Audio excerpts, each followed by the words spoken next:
have I ever told this story? I had a friend in high school, and I found out that she was a reason I didn't have any friends. And it was really difficult because she was one of the few people who was my friends when I was like getting like really, really badly bullied. I really liked her. When I went to high school, basically all of the different like middle schools were combined. So I switched schools in middle school, but in high school, I was reunited with all the people I went to school with who kind of bullied me and had a negative opinion. But I met her again and I was so happy because I was like, oh my God, I loved her so much. We were so close. We haven't talked in like 4 years because of middle school, but you know, I didn't really have a like cell phone back then. They weren't really a thing. So yeah, we were fast friends again in high school. And I would sit with her at lunch and we would sit with her friends. And her friends, sometimes I'd feel like they'd like me, and then suddenly it would feel like they didn't like me. So I thought I was really annoying because I was like, wow, all these people fucking hate me. We're just eating lunch together. We've never even hung out outside of school. Nothing has happened. We're just eating lunch together, but like they really hate me. Huh. I don't know why. I just would tend to like not be like, oh, they're probably like mean-spirited. I'd be like, oh, I must have done something wrong. But then, so here's where the story gets interesting. So I was really into anime as a kid. And some people have a negative connotation with anime that it means you're also obsessed with Asian people as a whole. That wasn't the case. I like everyone. I can get pretty obsessed with anyone, honestly. But so I found out I ended up getting the lead in a musical. And my parents kind of told me I was SOL. I couldn't drive yet. And they were like, you have to figure it out. Ask someone to drive you home. And so I asked the student who was picked as the student director for the musical. And I was like, hey, I know this is a tall ask. I don't know where you live, and I know we only met a few days ago, but I have no way to get to and from. I don't have a driver's license yet. My parents can't get me. If you can't say yes, I totally understand. Would you be willing to drive me home from play practice? I felt so stupid. For me, who's a socially anxious person, that was the worst thing in my life. Oh my God, having to ask someone I barely knew, who I liked as a person, but barely knew. And she said yes. And she ended up becoming one of my best friends ever. She's amazing. So anyway, she was also friends with the people who were at my lunch table, and specifically the girl who I was close with, who was like my only friend. And mind you, this girl never, ever, ever invited me out, ever. She would talk about how they were all going out for the weekend. They would talk about it in front of me. They would never invite me. I was like waiting. I was like, oh, maybe next time.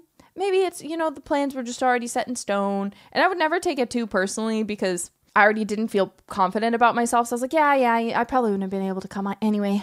I probably just would have been a bit of a burden anyway. It's fine. I understand. So then I became really close with this girl who's driving me to and from. And she ends up telling me, she's like, I thought you were really weird. But now that I've gotten to know you, all the things I thought about you weren't true at all. And I was like, oh, what are you talking about? And she was like, oh, well, this person that the one who's your best friend has been telling me that you're really obsessed with Asian people and that I shouldn't get close to you because you'll fetishize me. And I was like, huh? What? And I literally was like, bro, are you kidding? And she's like, no. She was like, I'm serious. So I was like really weirded out by you because I thought that you were like a weird Asian fetishizer or whatever. But then I got close to you and you're not that way at all. And I was like, what? I was so confused. I almost didn't believe it. I don't even know where she would have gotten that implication. First off, apart from the fact that I like anime.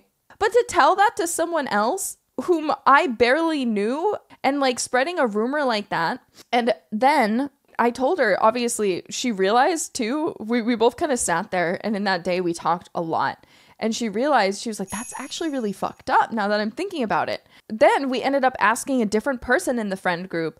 And I don't remember what it was, but she had been told something else about me to make her not want to talk to me either. And I was so confused because again, these people like, I ate lunch with them. I ate a 30-minute lunch with them. That was it. That was all. I wasn't sitting there. I didn't even really talk much about anime at school very often, unless I was with my other anime friends. So anyways, I found out that all of those people in that group had been told different rumors about me.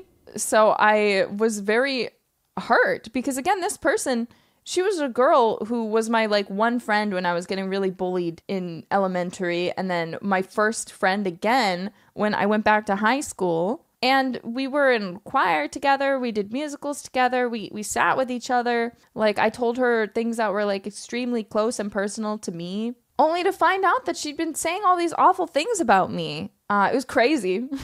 It's a crazy thing to go through. Obviously, we confronted her and she was like, oh my God, I don't know what you guys are talking about. You know, typical. It's like, I love you so much, Nerissa. I don't know why you're so mad at me all of a sudden. But one of the points where it actually got interesting is me and the friend who had driven me to and from school ended up talking in front of her. We weren't even talking to her. She wasn't in the conversation. She was just nearby. And we were talking about our plans for that weekend. Because guess who always invited me out and made plans with me? My friend. My actual real friend. And she complained to us then. And remember, she had been doing this to me for literal years. She came up to me after and she's like, I just think that was really rude and inconsiderate of you to talk about hanging out with each other and then to like in front of me and to like not invite me. Like, that was really inconsiderate of you. And I felt so crazy. I felt insane. I was like, what are you talking about? What are you talking about? You've been doing this for me for years. If anything, I learned it from you. If anything, I learned from your social conditioning that it is a-okay to talk about plans in front of a friend who is not going. Because you did it to me. I didn't realize that you'd feel upset the one time I do it. Did you fight with her later? Yeah. Needless to say, we weren't friends with her soon. I wish her well. I hope she's doing well. I just hope I never have to see her again. Well, it was just amazing how she love bombed me after. Because I literally got proof from all these different people that she was saying these terrible things about me. But when I confronted her, she was like, no, but I love you. I love you. I'm like, okay, and do you really love me if you say bad things about me all the time when I can't see it? That doesn't sound like love to me. Honestly, it's normal to not like everything about someone. But when you purposely create rumors that you know to be false to tell people so they won't become friends with me, there's only two options, okay? There's only two options. Either one, you're in love with me, but you're possessive. And so you're trying to keep me to yourself by making everyone else hate me so that only you are there for me. And therefore, in a hence, you're isolating me. So you're secretly in love with me. Maybe she was. You want to know the craziest thing? We had the same name too, which was one of the reasons we bonded. So I was like, I'm Nerissa. And she's like, I'm Nerissa. I was like, fuck. We have the same name. That's sick as shit. Yeah. Nerissa too, the evil Nerissa. But yeah, so that's my evil high school story. And don't get me wrong, as I mentioned, I definitely wasn't like a perfect person either. I never invited her out, but that's because I literally never went out. And she knew that because I'd never tell her about anything that I was doing outside of school. Was it Auntie Nerissa Peton? No, she had normal boob size. She was gorgeous though. I'll give her that. One of the reasons I liked her so much is because she genuinely was just so beautiful. She kind of like was a younger, prettier, and shorter hair Cersei Lannister. And again, I wish her the best. At the end of the day, it really hurt me, but it was high school. So I like to hope that she has grown up and become a better person. But I don't talk to her anymore.